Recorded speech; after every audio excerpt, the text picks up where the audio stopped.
Mari kita berdoa. Terima kasih Bapa, Engkau baik. Terima kasih Engkau dahsyat, Engkau luar biasa. Terima kasih Tuhan Yesus atas kasih-Mu, atas anugerah berkat-Mu. Engkau yang mendidik kami, mengajar kami, membimbing kami ya Tuhan Roh Kudus. Terima kasih. Terpuji-pujilah Bapa di sorga. Mohon izin ya Bapa, urapi setiap kami dengan Roh Kudus-Mu. Sehingga kami boleh kepenuhan Roh Kudus dan kami boleh melakukan firman-Mu. Hidup kami berbuah dan kemuliaan bagi nama Bapa di dalam Tuhan Yesus Kristus. Haleluya. Amin. Shalom. Judulnya pintu ditutup. Nah, ini ditutup ya. Ditutup, oke. Ya, saudara, di dalam di Alkitab itu saudara bisa baca beberapa kasus pintu ditutup, ya. Ada berapa peristiwa pintu ditutup. Peristiwa yang pertama yang dicatat adalah ketika ada 5 gadis bijaksana dan 5 gadis bodoh. Ya. Ketika mempelai datang, ada suara, song-songlah mempelai. Dia datang. Tetapi sayangnya gadis-gadis bijaksana bisa masuk, tapi gadis-gadis bodoh masih keluar, masih belanja minyak. Sehingga ketika mereka datang, pintu sudah ditutup. Nggak ada kesempatan untuk pintu dibuka lagi. Jadi saudara, ini di dalam cerita ini, kelihatannya ketika pintu itu ditutup, maka tidak ada yang bisa membuka. Sebab itu ini cerita tentang kesempatan kita di dalam Tuhan. Nggak bisa ada remedial, nggak ada diulang. Sebab itu harap dipersiapkan dengan matang dan masak. Jadi saat pintu ditutup, tidak ada lagi kesempatan untuk masuk. Terus yang kedua, pintu bahtera Nuh. Ketika Tuhan sudah perintahkan pintu itu ditutup, maka orang-orang yang mengejek, ya, bahkan binatang-binatang yang tidak kebagian juga tidak mendapat kesempatan untuk selamat dari air bah. Ya, padahal kalau kita lihat prosesnya, pembuatan bahtera itu memakan waktu yang cukup lama. Dan juga bahkan ketika proses masuk makhluk-makhluk itu ke dalam bahtera, itu bukan proses yang sebentar. Ya, mereka dipersiapkan dan masuk dalam waktu yang secepatnya. Setelah pintu ditutup, tidak ada lagi kesempatan. Yang ada kecelakaan atau maut ketika ada air bah. Demikian saudara cerita atau peristiwa pintu ditutup. Ya. Nah sekarang saatnya kita lihat juga di dalam Lukas 13 ayat 23. Semua sudah ada di atas. Saudara tinggal baca. Dan ada seorang yang berkata kepada Tuhan Yesus, Tuhan, sedikit sajakah orang yang diselamatkan? Saudara, pintu yang dikatakan di sini adalah pintu keselamatan, pintu kasih karunia. Jadi saudara harap perhatikan sungguh-sungguh bahwa pintu itu berhubungan dengan keselamatan kita. Ya. Bukankah Tuhan Yesus adalah pintu? Seperti yang dikatakan, akulah pintu. Ya saudara masuk melalui Tuhan Yesus dan keluar menemukan padang rumput. Saudara masuk ke dalam Tuhan Yesus, saudara tinggal di dalam Tuhan Yesus, saudara akan mendapatkan kerajaan surga. Hidup kekal, selamat, kekal. Sebab itu saudara perhatikan bahwa zaman ini sedang disiapkan, mungkin sudah muncul dan sudah banyak juga muncul. Dikatakan di dalam Matius 24. Sebab Mesias palsu dan nabi-nabi palsu akan muncul. Sekarang sudah muncul. Dan mereka mengadakan tanda-tanda yang dahsyat. Juga mujizat-mujizat. Bahkan dikatakan di ayat ini selanjutnya, sehingga sekiranya mungkin mereka menyesatkan orang-orang pilihan juga. Orang-orang yang sudah banyak melayani Tuhan. Orang-orang yang dipakai Tuhan. Tapi tidak tertutup kemungkinan mereka bisa tersesat. Camkanlah Tuhan Yesus dikatakan dalam firman ini, camkanlah aku sudah mengatakannya terlebih dahulu. Sebab itu saudara, bacaan yang hari ini pun kita baca di Mazmur 78 kalau nggak salah dalam susunan kita. Itu terlihat bahwa sebenarnya hidup kita saudara, pakailah kesempatan untuk kita buka mulut, ceritakan bahwa Tuhan Yesus dahsyat. Ceritakan perbuatan-perbuatan ajaib Tuhan. Baik itu yang saudara dengar, entah dari ayah ibumu, atau juga yang saudara dengar dari firman Tuhan, ataupun saudara punya pengalaman pribadi sama Tuhan. Ceritakan itu kepada siapa Pak? Kepada keturunanmu, kepada anak cucumu. Karena ini juga yang kerinduan saya, saudara.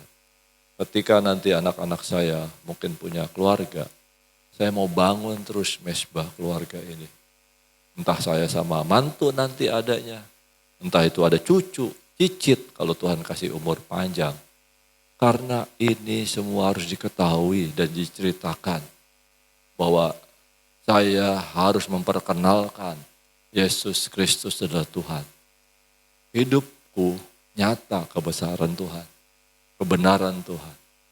Saudara harus jadi saksi dimanapun saudara berada. Alami Tuhan Yesus. Biar orang-orang di dekatmu, orang-orang di sekitarmu mengenali Tuhan Yesus sungguh dahsyat. Sebab dengan kekuatan Tuhan, di dalam Tuhan, kita tidak akan goyah. Saudara kejar terus, cari cuma satu. Sumbernya jelas, hanya Tuhan Yesus. Tidak ada yang lain. Saya memperkenalkan ini kepada saudara, saya mengalami dan menyatakan sungguh di dalam Tuhan Yesus saudara tidak akan ditinggalkan. Di dalam Tuhan Yesus saudara mengalami kenyamanan, saudara mengalami damai sejahtera, sekalipun di dalam dunia engkau banyak mengalami kesusahan. Karena itu mendidik kita supaya karakter kita sejalan, seirama dengan Tuhan. Di dalam Lukas 6 ayat 46, mengapa kamu berseru kepadaku, Tuhan, Tuhan, padahal kamu tidak melakukan apa yang aku katakan. Saudara, di sini kita introspeksi. Ya, introspeksi. Sorry.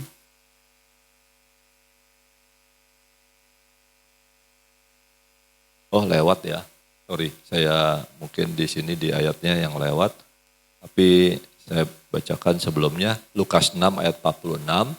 Mengapa kamu berseru kepadaku, Tuhan, Tuhan, padahal kamu tidak melakukan apa yang aku katakan. Saudara, bukankah di dalam doa kita sering minta, Tuhan tolonglah aku, Tuhan Yesus berkati aku, Tuhan Yesus lindungilah aku, Tuhan Yesus semua minta, nggak salah. Mintalah maka akan diberikan kepadamu. Tuhan Yesus sangat baik hati. Tapi persoalannya adalah ini di dalam Lukas 6 ayat 46. Engkau minta kepadaku, engkau memohon kepadaku, ya aku berikan. Tetapi ada hal di satu sisi yang lain. Adakah engkau melakukan apa yang Tuhan inginkan? Apakah engkau melakukan setiap perkataan Tuhan? Saudara, inilah yang paling penting sebenarnya.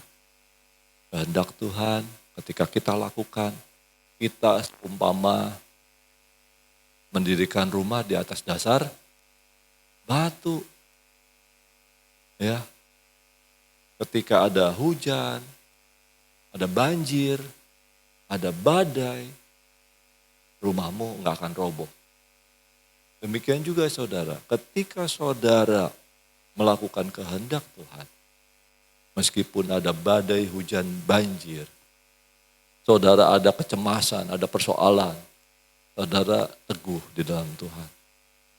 Damai sejahtera Tuhan yang melampaui segala akal melingkupi saudara. Saudara bisa kuat menghadapi itu semua.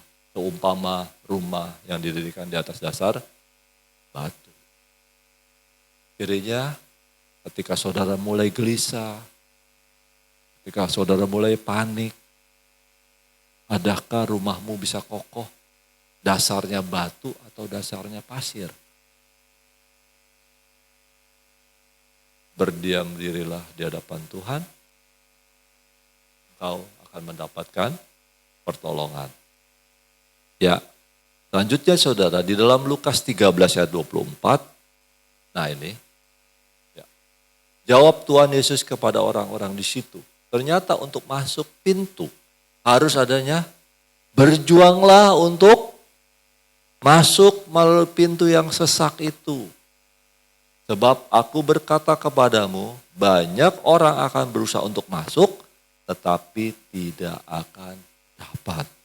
Saudara, diumpamakan untuk masuk ke dalam kerajaan sorga, ibaratnya pintunya sesak.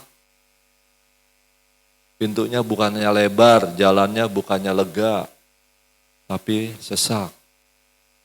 Sebab itu ini bercerita tentang keselamatan perlu diperjuangkan.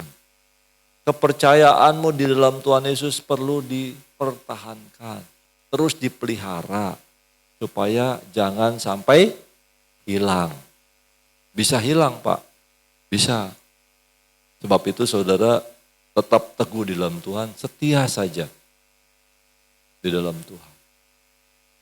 Sebab saudara, ayat yang mendukung di sini adalah Matius 10 ayat 36. Dan musuh orang ialah orang-orang seisi rumahnya. Bukannya berarti dia musuh saudara harus dibenci, bukan. Di dalam Matius 5 ayat 44 dikatakan, tetapi aku berkata kepadamu, kasihilah musuhmu dan berdoalah bagi mereka yang menganiaya kamu. Sekandainya sekalipun musuh orang adalah orang-orang seisi rumahmu, berdoalah untuk mereka, karena mereka dipakai Tuhan untuk menajamkanmu, menajamkan karaktermu, membuat engkau lebih align, lebih sinkron, lebih sejalan lagi dengan karakternya Tuhan Yesus. Amin. Yes. Karena kalau enggak, kita semau-maunya kita sendiri. Kalau enggak, ego kita yang berperan. Tapi justru ketika ada orang-orang seisi rumah kita, memperbaiki karakter kita. Yang tadinya enggak sabaran mungkin menjadi sabaran. Kepekaan kita kepada Tuhan mungkin dipertajam. Kiranya Tuhan Yesus memberkati. Nah, di dalam kita berjuang untuk masuk melalui pintu yang sesak itu, ada harga yang harus dibayar. Harganya apa? Kita lihat. Di dalam Wahyu 3 ayat 18. Kita baca 3, 2, 1. Maka aku menasihatkan engkau supaya engkau membeli daripadaku emas yang telah dimurnikan dalam api, agar engkau menjadi kaya, dan juga pakaian putih supaya engkau memakainya, agar jangan kelihatan ketelanjanganmu yang memalukan, dan lagi minyak untuk melumas matamu, supaya engkau dapat melihat. Ini cerita tentang kemurnian di dalam Tuhan. Saudara harus murni, sama seperti emas itu harus dimasukin ke dalam peleburan api, sampai kotoran-kotorannya lepas. Ya saudara, nah seperti kita punya kotoran, mungkin kita punya dosa, kita punya kenajisan, kita punya kecemaran. Masuk di dalam Tuhan, kita harus beli emas itu. Dengan cara apa Tuhan? Darah dan dagingmu mungkin dipakai untuk bayar harga itu. Mungkin sakit secara tubuh, mungkin sakit secara hati, jiwamu. Tapi di situ engkau dimurnikan Tuhan. Jangan lari, jangan menjauh dari Tuhan, tetapi makin mendekatlah kepada Tuhan Yesus. Amin saudara. Saudara makin dimurnikan, saudara semakin cemerlang, Tuhan Yesus. Sayangnya Tuhan Yesus akan saudara rasakan makin lekat, makin padat, makin konsentrat. Saudara, nikmati kasih Tuhan. Kecaplah dan lihatlah Tuhan Yesus sungguh amat baik. Dia tidak pernah mengecewakanmu sebenarnya. Cuman hatimu yang sering kecewa. Tuhan Yesus tidak pernah membiarkanmu. Tuhan Yesus bahkan tidak membiarkan engkau binasa. Sudah jelas ayatnya. Ya, sebab itu saudara, jagalah pakaianmu tetap putih. Jauhkan dari segala kecemaran. Jauhkan dari segala dosa yang mengikatmu. Minta, dalam nama Tuhan Yesus aku mau lepas. Aku mau hidup kudus dan berkenan di hati Tuhan. Ya saudara, Tuhan Yesus, Tuhan Roh Kudus yang akan meminyaki engkau ketika engkau baca firman Tuhan. Tuhan bukakan rahasia kerajaan sorga. Ya, ketika saudara baca Alkitab, saudara akan dibukakan hikmat Tuhan. Yesaya 30 ayat 15. Inilah yang kita bisa lakukan di saat tenang dan damai. Seolah-olah begitu, tenang, damai. Sebentar lagi mungkin krisis melanda, tapi satu hal, di dalam Tuhan ada pertolongan. Di dalam Tuhan Yesus saja ada keselamatan. Sebab beginilah firman Tuhan Allah yang Maha Kudus, Allah Israel, Bapa di sorga, pencipta langit dan bumi. Dikatakan, dengan bertobat dan tinggal diam, kamu diselamatkan. Dalam tinggal tenang dan percaya, terletak kekuatanmu. Jangan kamu enggan. Jangan kamu tidak melakukannya. Tetap cari Tuhan Yesus, maka jiwamu akan mendapatkan ketenangan. Di dalam Lukas 13 ayat 25. Ini tentang pintu ditutup. Jika tuan rumah telah bangkit, dan telah menutup pintu, kamu akan berdiri di luar. Dan mengetok-ngetok pintu sambil berkata, Tuhan, bukakanlah kami pintu. Dan ia akan menjawab dan berkata kepadamu, aku tidak tahu dari mana kamu datang. Saudara, jangan sampai sia-sia persiapan kita dalam menyongsong kedatangan Tuhan. Persiapkanlah diri kita. Biar kita boleh masuk dalam kebahagiaan bersama Tuhan Yesus. Yang tinggal di luar, yang tidak melakukan persiapan, disangka akan dikatakan dalam firman Tuhan ini, aku tidak tahu dari mana kamu datang. Enyahlah sekalian pembuat kejahatan. Jadi saudara, bagi kita yang tidak melakukan persiapan, dikatakan membuat kejahatan. Tidak percaya kalau Tuhan Yesus mau datang. Sebab itu janganlah seperti itu. Saudara, yang paling penting di dalam ayat yang tadi kita baca adalah di dalam Lukas Matius ya. Matius 12 ya.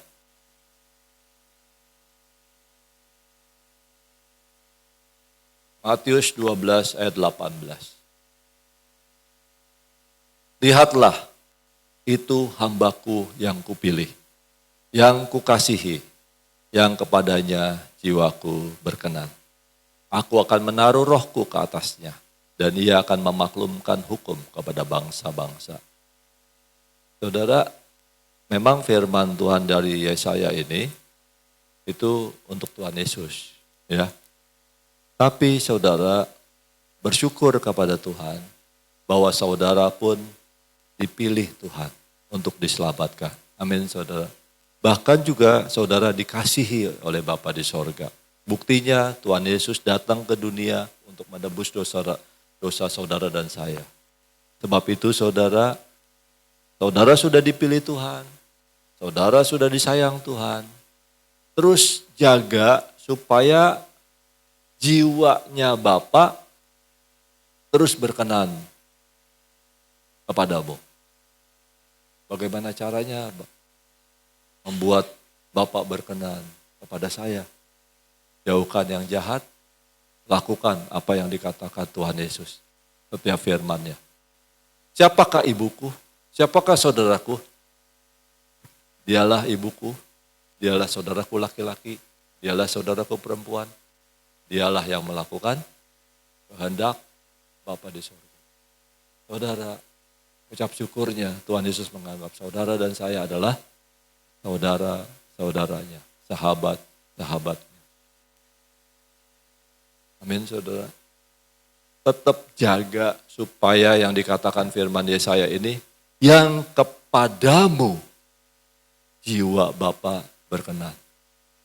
Yang kepadaku jiwa Bapa, jiwa Tuhan Yesus berkenan. Ketika aku mengucapkan ucapan syukur kepada Tuhan, bukankah aku berupaya untuk terus berkenan di hati Bapa?